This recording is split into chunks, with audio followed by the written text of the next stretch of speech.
చెప్పన్నయ్యా. ఇప్పటి వరకు ఏ విషయంలో కూడా ఏమ్మా ఏం కావాలి ఏం చేయమంటావు అనే పరిస్థితి రాలేదు. కానీ మొదటిసారిగా ఆ పరిస్థితి వచ్చిందమ్మా.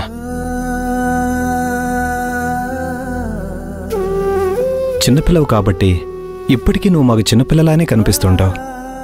అందుకే పోయినసారే నీకు ముందే ఒక మాట చెప్పి చేయలేకపోయాం. కానీ ఈసారి నీతో చెప్పి నువ్వు సరే అన్న తర్వాతే ముందుకు వెళ్ళాలని నిర్ణయించుకున్నావు. అదే శౌర్య, నీ పెళ్లి గురించి మాట్లాడదామని. చెప్పమ్మా. టైం కావాలి అన్నావు, సరే అన్నావు. నీకు టైం ఇచ్చే కొద్దీ ఆ అబ్బాయి ఊరికే రావడం, నిన్ను బాధ పెట్టడం, మమ్మల్ని ఇబ్బంది పెట్టడం ఇదంతా కూడా జరుగుతోంది.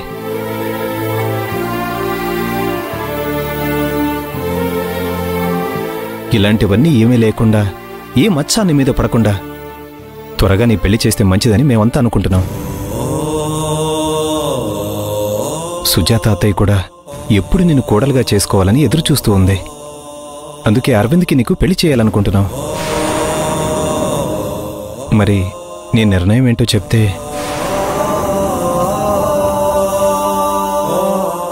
చెప్పు శౌర్య, మా నిర్ణయాలు మమ్మల్ని ఎలాగూ తీసుకునివ్వటం లేదు. ఇప్పుడైనా నీ నిర్ణయం చెప్తే ఏం చేయాలో మీ అన్నీ ఆలోచిస్తాడు. చెప్పు శౌర్య, మా ఉద్దేశమైతే ఇది. నీ ఉద్దేశం ఏంటో కూడా చెప్పు.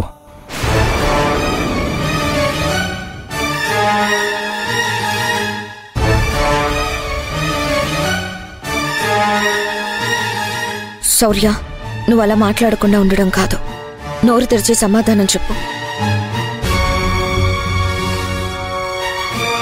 ఒక్కసారి నీ వల్ల ఎంత బాధపడ్డామో కళ్ళారా నువ్వే చూసావు. ఆ రోజు జరిగిన దానికి ఇప్పటికీ మనం బాధపడాల్సి వస్తూనే ఉంది. ఇవన్నీ ఏం లేకుండా నువ్వు అరవింద్ని పెళ్లి చేసుకున్నావు అనుకో, ఆ రోజు నిన్ను తప్పుగా అన్నవాళ్ళు కానీ, మమ్మల్ని తక్కువ చేసి చూసినోళ్ళు కానీ అందరూ నోరు మూసుకుంటారు.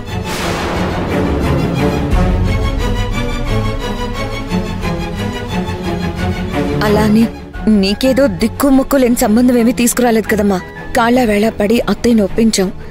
పెద్ద మనసుతో అత్తయ్య కూడా నిన్ను కోడల్ని చేసుకోవడానికి ఒప్పుకుంది. చూడమ్మా శౌర్య, ఆ ఇంటి కోడలు అయితే నువ్వు సుఖంగా ఉంటావు. మన మేనత కాబట్టి నిన్ను బంగారంలా చూసుకుంటుంది.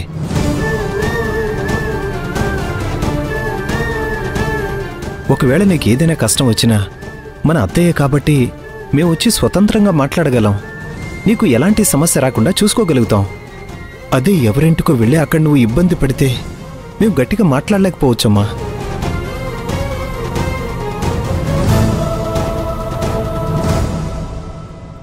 అందుకే వేరే ఇంటికిస్తే నిన్ను వాళ్ళు బాగా చూసుకుంటారనే నమ్మకం మాకు లేదు.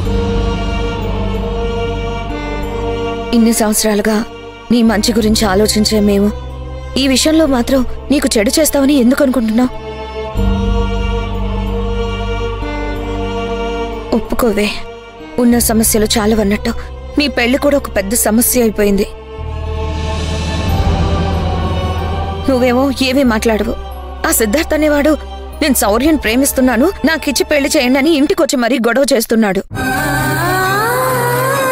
అదే నీకు పెళ్ళైపోతే వాడు మళ్ళీ ఇంట్లో అడుగు పెట్టగలుగుతాడా? వాళ్ళ అమ్మ నాన్న మనల్ని ఇబ్బంది పెట్టగలుగుతారా? నీ ప్రేమ వల్ల వాడొక్కడితోనే కాదమ్మా, వాళ్ళ అమ్మా నాన్నలతో కలిపి ముగ్గురితో గొడవ పడాల్సి వస్తుంది.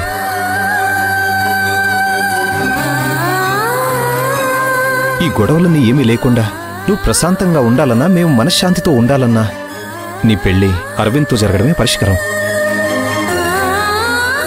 చెప్పమ్మా, నువ్వు సరే అంటే వెంటనే అత్తయ్యతో మాట్లాడతాం. మాట్లాడు శౌర్య, చదువుకున్న పిల్లవి. ఇంత చెప్పినా కూడా అర్థం చేసుకోకపోతే ఎలా?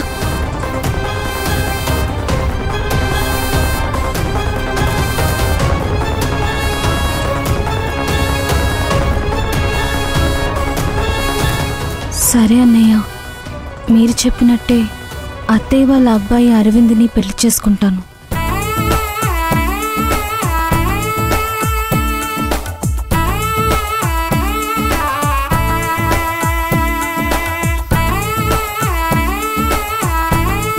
ఆ రోజు కూడా నువ్వు ఇలాగే చెప్పావు. మళ్ళీ మాట మారిస్తే ఈసారి పరువు కాదు ప్రాణాలే పోతాయి. లేదు దినా, ఇప్పటికే ఇంట్లో చాలా సమస్యలున్నాయి.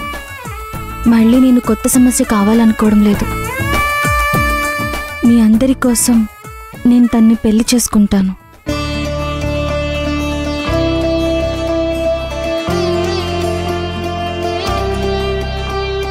నువ్వు ఈ పెళ్లికి ఒప్పుకోవడం నిజంగా నాకు చాలా సంతోషంగా ఉందమ్మా. నీ మనసు మారకూడదు, నీ మాట మారకూడదు. ఖచ్చితంగా ఈ పెళ్లి చేసుకుంటానన్నయ్య అని నా మీద ఒట్టేసి చెప్పవమ్మా. ఒక్కసారి నువ్వు బాధ పెట్టినా మేం బాధపడ్డా ఇంకొకసారి బాధపడలేం కదమ్మా. నా నమ్మకం కోసం, నా ధైర్యం కోసం నాకు ఒట్టేసి చెప్పు.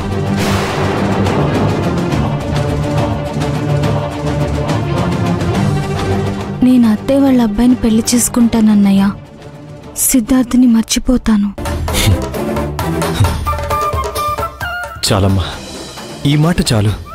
ఇన్ని రోజుల బాధని ఈ ఒక్క మాటతో నా గుండెల్లో నుంచి తీసేసావు. ఇక నీ పెళ్లి ఎలా చేస్తానో చూడు. ఈ మాట కోసం వాడు ఎన్ని రోజుల నుంచి ఎదురు చూస్తున్నాడో తెలుసా? ఇక నీ పెళ్లి ఏర్పాట్లు చేస్తాం.